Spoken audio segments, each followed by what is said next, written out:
Programang ito ay rated SPG. Striktong patnubay at gabay ng magulang ang kailangan. Maaaring may masiselang tema, lengguwahe, karahasan, sexual, horror o droga na hindi angkop sa mga...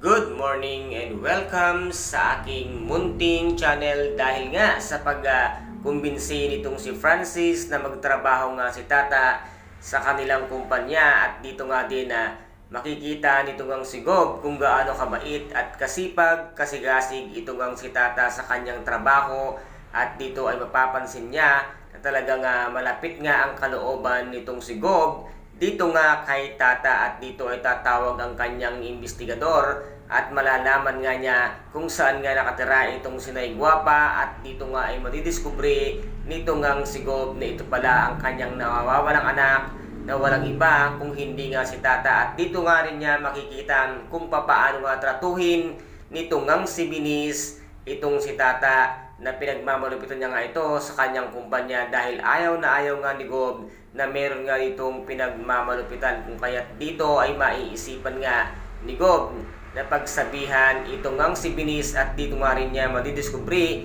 na ang tunay na Binis ay wala na pala dahil ito nga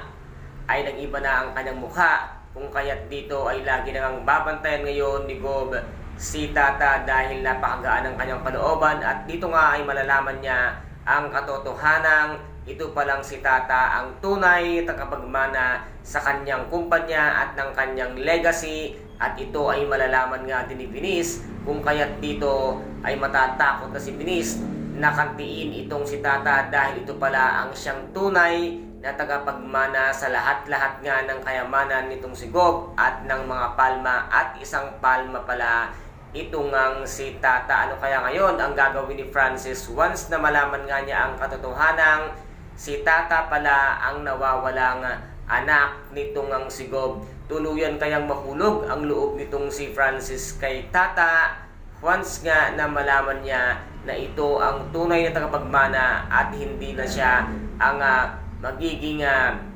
mataas sa kanyang opisina. Ano kaya ngayon ang mangyayari din kay Tata at once na malaman nga ng katotohanang si Tata ang siyang nagmamana ng lahat-lahat nga ng ari-arian